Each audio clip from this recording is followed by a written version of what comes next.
Terima kasih. Berkati kebenaran firman-Mu. Biarlah roh kami boleh dibaharui. Pikiran kami dibaharui Tuhan. Biarlah kebenaran firman-Mu memerdekakan kami. Dan tolong hamba-Mu karena sungguh tanpa Engkau hamba tidak mampu. Ajari kami kebenaran firman-Mu. Dan buat kami mampu menghidupinya. Di dalam nama Yesus yang siap diberkati Tuhan. Sama-sama kita katakan. Amen. Silakan duduk kembali, puji nama Tuhan. Shalom, shalom. Sukacita sekali bisa kembali melayani Anda. 7 gerbang roh jahat untuk masuk ke hati manusia. Itu yang pertama, amarah dan kepahitan.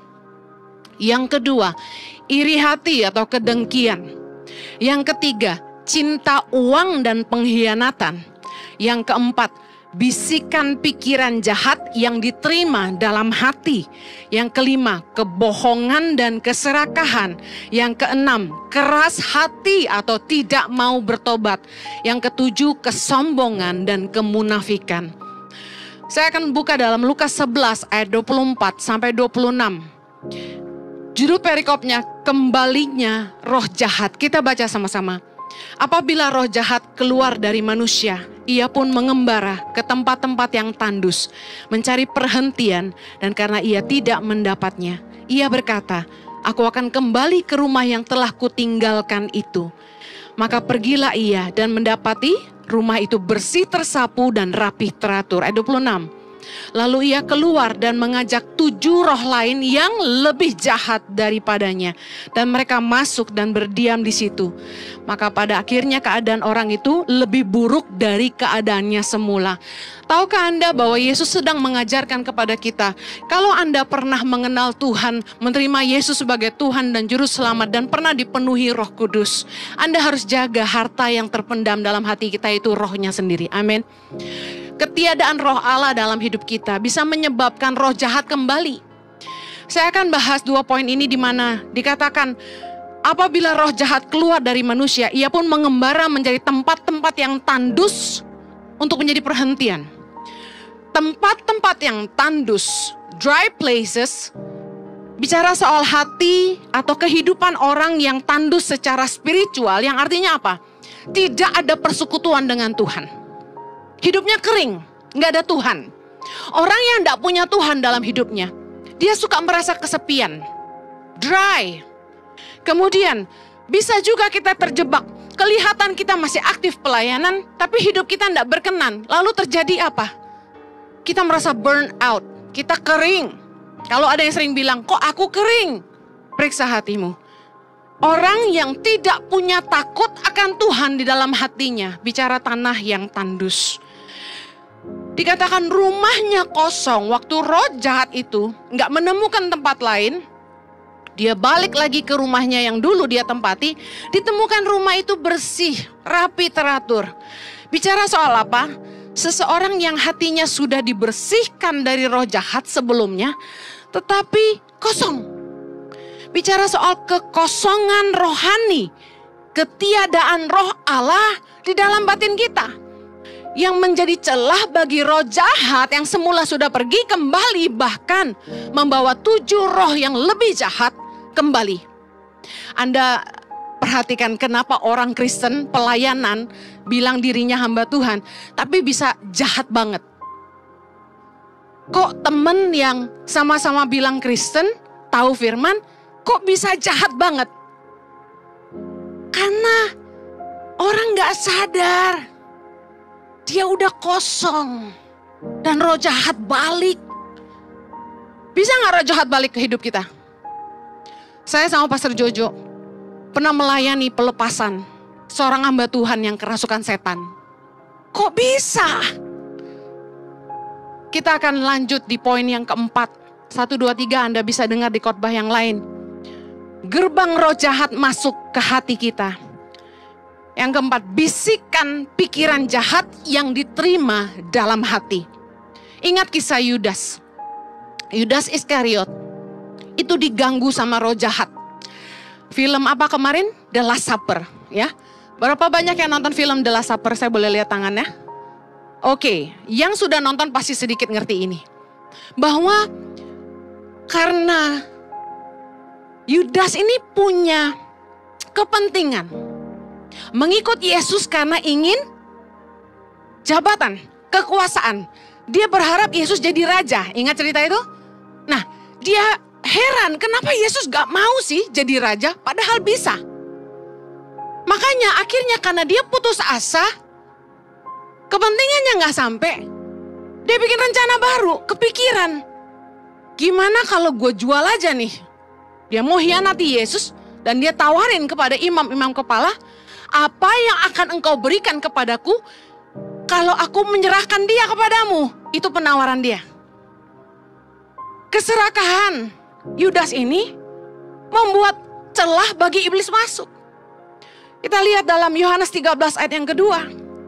Di The Last Supper, malam perjamuan terakhir, mereka sedang makan bersama.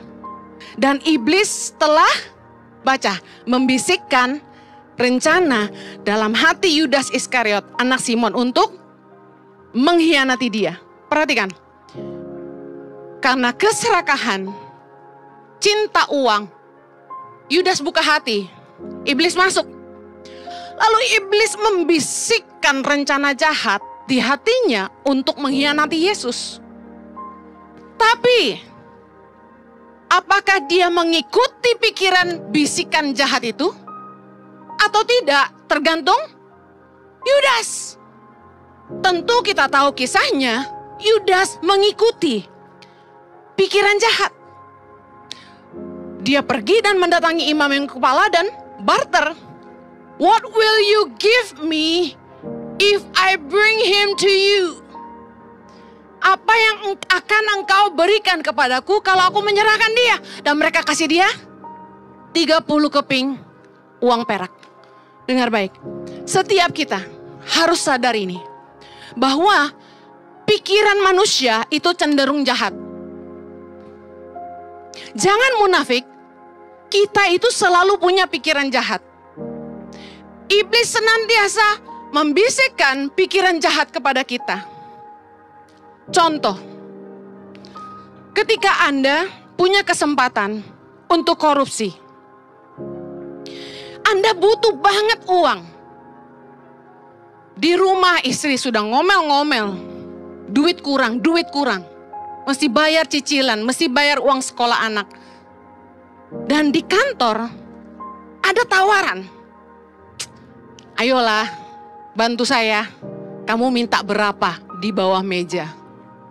Tawaran bisikan jahat pasti bilang gini, udah, ambil aja, nggak bakal ada yang tahu. Terus, istri di rumah mulai membosankan. Kerjaannya marah-marah.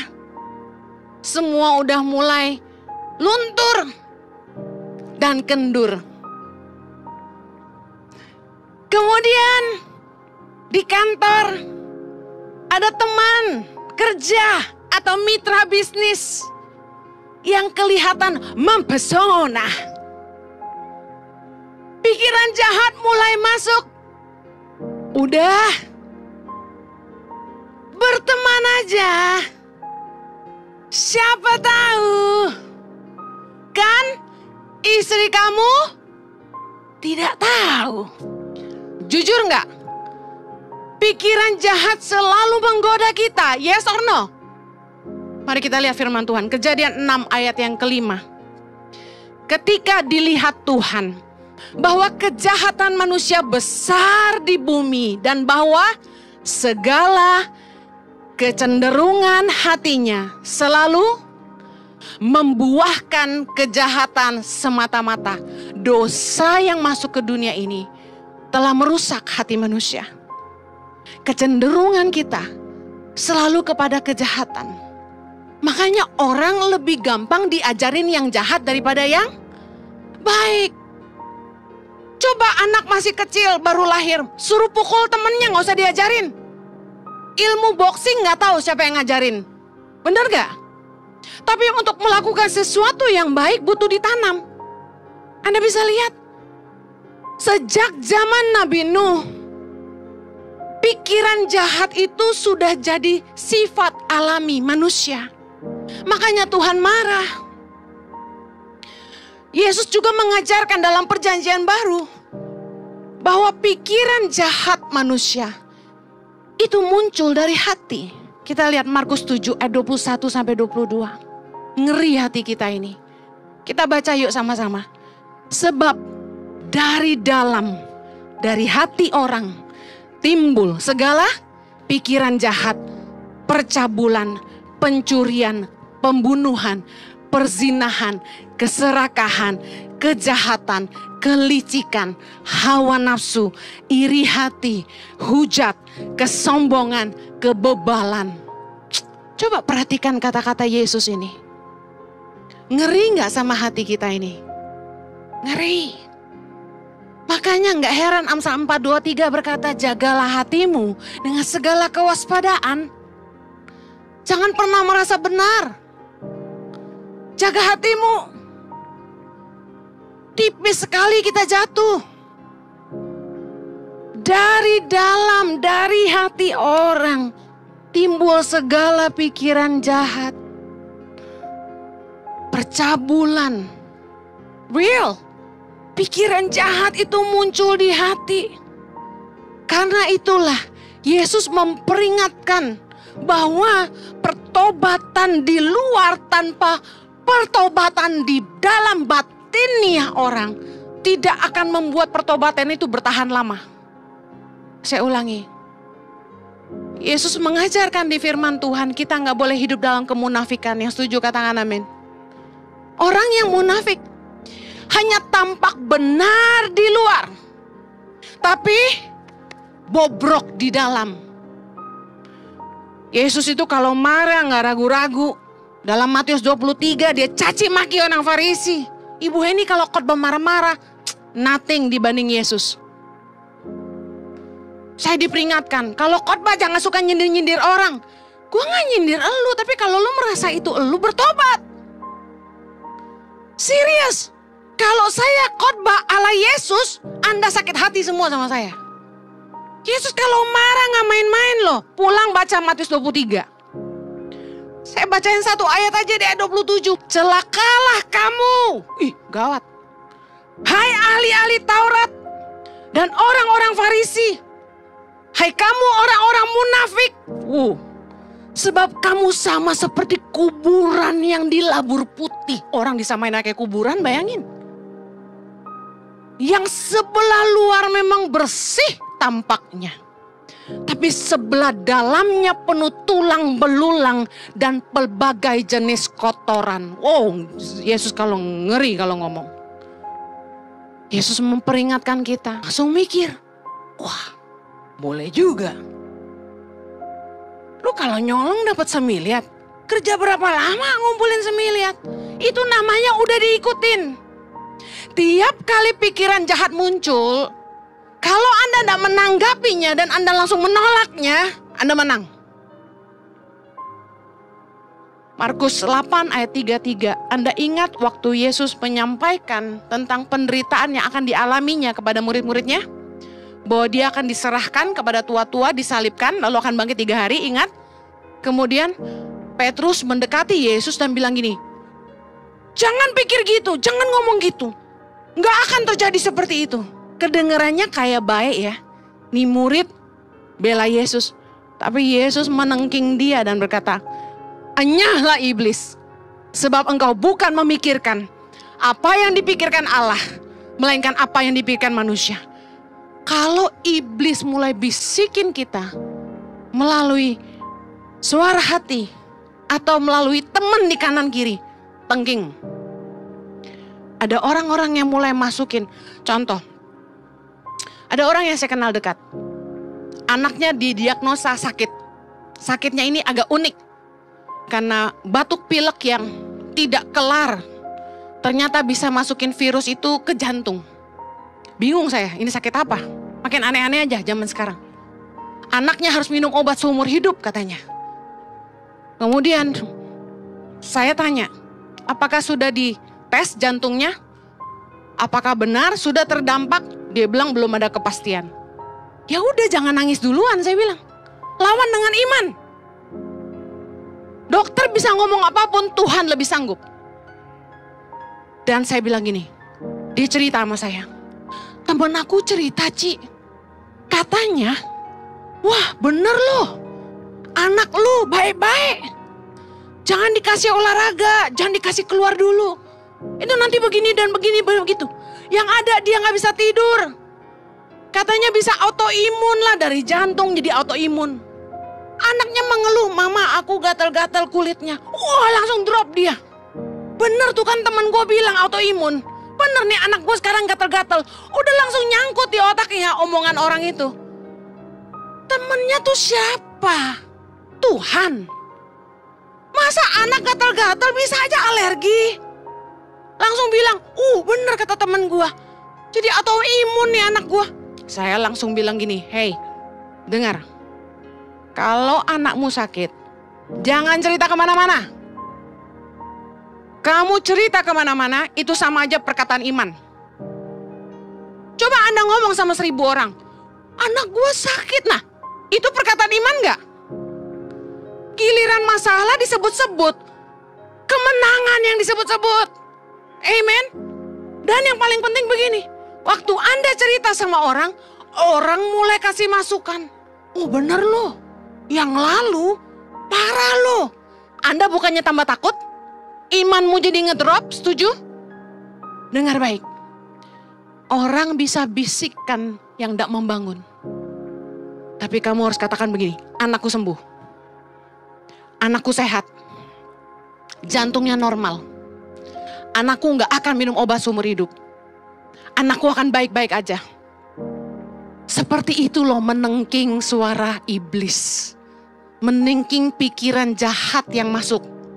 Orang-orang yang ngomongannya gak membangun. Kamu lawan itu. Aku percaya Tuhanku lebih besar. Amen. Anak saya waktu masih kecil. Tiap kali jatuh, kejeduk, segala macam. Saya tumpangin tangan dalam nama Yesus. Tidak akan ada efek buruk di masa yang akan datang. Tidak akan ada pendarahan. Kamu akan sehat. Kamu akan jadi anak yang cerdas. Tuhan akan memberkati hidup kamu. Ucapin berkat terus di anak saya. Saya kasihan. Lihat anak-anak di kanan kiri saya. Dibawa terapi, bentar-bentar terapi. Cuma karena suka muntah dibawa terapi. Kasihan anaknya minum obat terus. Anda harus belajar beriman. Kalau sampai nggak parah banget, saya nggak pernah ke dokter. Dan puji Tuhan anak saya sehat walafiat. Kalau Zoe hampir 20 tahun umurnya, puji Tuhan nggak pernah dirawat di rumah sakit Bapak Ibu. Amin. Sehat, cerdas, dan luar biasa. Anda harus berkatakan iman. Jangan izinkan pikiran jahat mempengaruhi. Udah gitu diaminin, diikutin. Jangan. Enyahlah iblis dari pikiranku. Katakan amin. Yang berikutnya. Kita harus diperbaharui dalam pikiran. Roma 12 ayat 2 berkata. Janganlah kamu menjadi serupa dengan dunia ini. Tapi berubahlah oleh pembaharuan budimu. Sehingga engkau dapat membedakan. Manakah kehendak Allah. Apa yang baik. Yang berkenan kepada Allah. Dan yang sempurna. Kita ini hidup di dunia. Kita beradaptasi dengan budaya dunia. Kata dunia begini dan kata dunia begitu. Kalau Anda ikut Tuhan, Anda lebih percaya Tuhan daripada apa kata dunia. Kamu tidak izinkan iblis yang memerintah di hatimu. Ada yang harus Anda baharui, yaitu pikiranmu, kata firman Tuhan. Pikirin yang Tuhan pikirin, bukan yang dunia katakan. Kita harus minta Roh Kudus setiap hari baharui pikiran kita. Dan yang paling penting ini, membaharui pikiran dengan apa? Firman Tuhan. Baca, renungkan firman Tuhan. Isi CPU-mu ini dengan firman. Supaya waktu ada masalah-masalah datang, firman Tuhan tuh jadi rema. Firman Tuhan tuh kayak muncul ke permukaan. Dan ketika ada masalah tuh firman yang memerintah di hatimu. Firman yang diingatkan. Jadi yang kamu ikutin gak kata orang. Anda harus baca firman. Isi hatimu dengan firman. Sehingga kita bisa menolak pikiran-pikiran jahat yang gak sesuai kebenaran firman Tuhan. Amen. Saya tiap kali nih kesel sama orang. Satu kali teman saya ngomong gini, gue heran ya, kenapa ya? Tiap kali ada orang yang ditolong sama si Henny, ada aja yang balas dengan kejahatan gitu. Dia ngomong gitu sama saya. Terus saya kan jadi mikir tuh, hah? Berarti kalau gue baik sama orang, orang balasnya jahat. Coba pikiran dunia apa? Ayo. Jangan terlalu baik. Kok pinter sih? Ini Henny Kristianus yang ngomong loh. Si jujur loh sama saya, sama Anda. Waktu saya ngomongin gitu sama teman saya, kenapa tiap kali dia nolong orang, kebanyakan malah balas kebaikan Henny dengan kejahatan, ngomong gitu ke saya. Saya lagi di rumah, saya lagi masuk kamar mandi. Suara jahat itu bisikin saya. Makanya jadi orang gak usah baik-baik banget. I'm serious. Tapi apakah selalu saya buahi? Benar. Jangan baik, jangan nolong orang lagi. Kapoklah nolong orang. Pernah gitu? Yang pernah angkat tangan. Yuk orang jujur angkat tangan. Capek lah nolong orang. Aduh gue seneng banget jemaat Icil, jujur banget loh. Sama bos. Tapi jangan diikuti. Itu pikiran jahat. Karena si jahat adalah jahat. Tapi kita adalah anak-anak kebaikan. Amin. Enggak. Saya bilang enggak. Tidak semua orang yang saya tolong berubah jahat.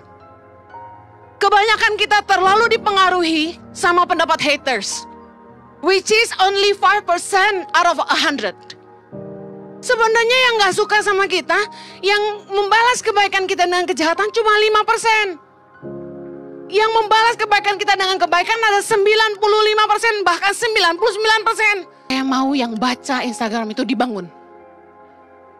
Ngapain mereka jadi berantem? Alah, Om Do. Terus dijawab sama yang lain. Lu jangan sembarangan ngomong gitu sama Bu Henny ya. Dia tuh hidupin yang dia korbanin. Berantem mereka. Pro Henny dan kontra Henny.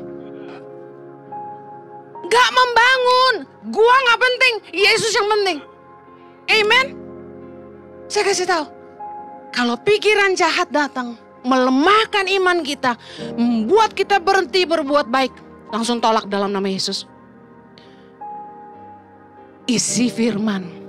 Tiap kali ada orang yang jahatin saya, enggak, Henny gak boleh balas. Karena Henny harus selalu berbuat baik. Saya pegang firman Tuhan. Saya kasih tahu, kita gak usah nyumpahin orang. Karena firman Tuhan berkata gini, orang yang membalas kebaikan dengan kejahatan, kejahatan tidak akan menjauh dari pintu rumahnya. Itu urusan dia yang nabur. Kita jangan ikut nabur yang salah, kita nuai juga nanti. Amen. Untuk itulah kamu dipanggil, yaitu untuk menerima berkat, kata firman Tuhan. Haleluya. Yosua 1 ayat 8. Janganlah engkau lupa memperkatakan kitab Taurat ini, tetapi renungkanlah itu siang dan malam, supaya engkau bertindak hati-hati sesuai dengan segala yang tertulis di dalamnya. Sebab dengan demikian perjalananmu akan berhasil dan engkau akan beruntung. Dan saya sama Pastor Cucu menyaksikan kemurahan Tuhan di hidup kami. Amin. Biarpun kami nabur kebaikan, orang balas jahat, kami nabur kebaikan. Tuhan menyertai. Kemana saja kita pergi, Tuhan membuat kita beruntung. Anda yang mau kemana saja Anda pergi, Anda yang mau bahwa Tuhan menyertai perjalananmu dan membuat engkau berhasil. Dengar, renungkan firman Tuhan siang dan malam. Isi kepalamu dengan firman Tuhan. Pastikan engkau tidak ikut apa kata dunia. Dunia bilangkan yang baik untuk semua orang. Amen. Kita harus mengisi pikiran kita dengan pikiran yang benar, kata firman Tuhan. Filipi 4 ayat 8. Jadi akhirnya saudara-saudara, sama-sama yuk. Semua yang benar, semua yang mulia, semua yang adil, semua yang suci, semua yang manis, semua yang sedap didengar, semua yang disebut kebajikan dan patut dipuji, pikirkanlah semuanya itu. cara berpikir kita harus benar. Kalau kamu pikirannya selalu negatif, iblis bisa masuk dan membuahi itu. Pikiran kita harus diisi dengan hal-hal yang membangun, yang suci. Dan kita harus melawan pikiran-pikiran yang najis dan jahat. Amen. Nah, saya mau akhiri dengan ini. Jendela ke hati dan pikiran kita ada 2. Mata dan telinga. Jangan nonton atau baca hal-hal yang najis dan kotor. Jangan baca dan nonton hal-hal yang tidak berguna dan tidak membangun. Hidupmu akan penuh kekhawatiran, percaya enggak? Aduh, Anda ketakutan baca berita, pasti. Makanya bacalah firman Allah. Matius 5 ayat 28. Yesus bilang begini, setiap orang yang memandang perempuan serta menginginkannya sudah berzina dengan dia di dalam hati. Hati-hati dengan matamu. Karena apa yang kamu lihat itu masuk ke hatimu. Jendela ke hatimu adalah matamu dan telingamu. Jangan duduk dengan para pencemooh. Orang-orang yang memberi masukan yang negatif. Orang-orang yang menjerumuskan kita ke dalam dosa. Kalau ada teman yang bilang gini, bro ikut gua bro. Pokoknya ada yang asik-asik bro. Enggak.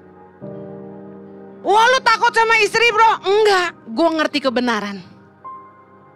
Istri gue baik.